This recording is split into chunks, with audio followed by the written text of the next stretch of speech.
Question you have given x equals to at square plus bt plus c. Now first part में आपसे पूछा गया है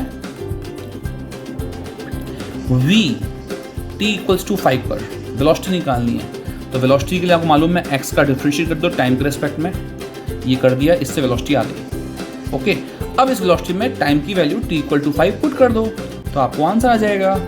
a और b की वैल्यू आपको गिवन है, उससे रख दो, उससे आपको फिर नंबर्स में आपका आंसर 68 आ जाएगा।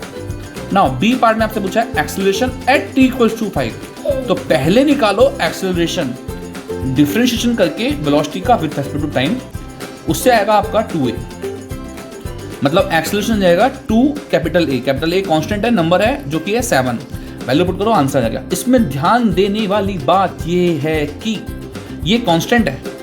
What is 2a? 2a constant है, इसमें टाइम तो है ही नहीं, मतलब एक्सेलरेशन कांस्टेंट है। इसका यूज हम आगे लेंगे, कैसे? चलो सी पार्ट में तो पूछा गया आपसे velocity average from t equals to 0 t equal to 5, कैसे करेंगे? वेलोसिटी को मालूम है आपको कि वेलोसिटी क्या होती है, डिस्प्लेसमेंट अपॉन टाइम।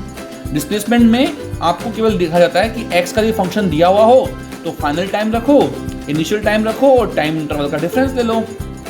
ठीक है, x का फंक्शन मालूम है तुम्हें क्या था? शुरू में दे रखा है ये x का फंक्शन। ठीक है, अब इस x के फंक्शन में केवल आपको ये करना है कि टाइम की दो डिफरेंट वैल्यूज रखनी है, एक बार 5 एक बार 0। ठीक है, 5 रखोगे तो ये आएगा, 0 रखोगे तो केवल c आएगा, डिफरेंस लोगे तो ये टर्म में आ जाएगा आपका आंसर। अब आपको क्या करना है, केवल a और b की वैल्यूज में पुट करनी है और पुट करते ही आपका आंसर नंबर्स में आ जाएगा 33। नाउ अब है अच्छा क्वेश्चन, एक्सेलरेशन एवरेज। बच्चे क्या करते हैं, सीधा पहुंचते हैं इस फॉर्मूले पर, change in velocity upon time. पहले वेलोसिटी निकालेंगे t इक्वल्स टू 5 पर, फिर इनिशियल टाइम पर, उनका डिफरेंस लेंगे। वेलोसिटी मालूम ना क्या आई थी अभी थोड़ी देर पहले? टाइम डिपेंडेंट वेलोसिटी ये रही, कहाँ गया, ये रहा। वेलोसिटी आई थी 2at प्लस b। ठीक है, इसमें टाइम की डिफरेंट वैल्यूज रखते हैं जिससे वेलोसिटी डिफरेंट आ जाती है, वो रखते हैं बच्चे पहले। ये देखो, ये रखा 2at प्लस b, एक बार t की वैल्यू 5 एक बार 0, फिर आपका आंसर आप पहुंचता है यहाँ सॉल्व करने पर 2a, फिर a की वैल्यू पुट करेंगे, फिर 49 आंसर। मैं ये बोल रहा हूँ कि जरूरत ही क्या है इसको सॉल्व करने की। आप यहाँ देखो, एज यू नो एक्सेलरेशन क्या आया था, क्या 2a आया था कांस्टेंट? चेक कर लेते हैं कहाँ गया हमारा एक्सेलरेशन, ये रहा एक्सेलरेशन 2a।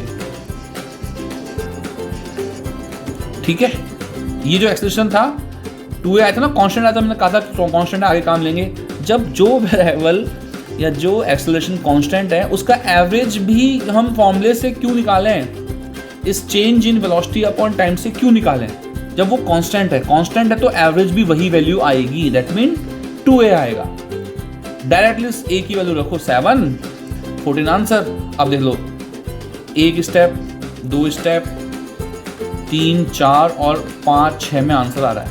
यहाँ देखो 1, 2 और तीसरे में आंसर। ठीक है, तो ध्यान रखो इस चीज़ का। आप चाहो तो फॉर्मूले से भी जा सकते हो, तब भी 14 आंसर आएगा, और वैसे भी जाओ डायरेक्ट करो कि भाई कांस्टेंट है तो तब भी 14 आंसर आपका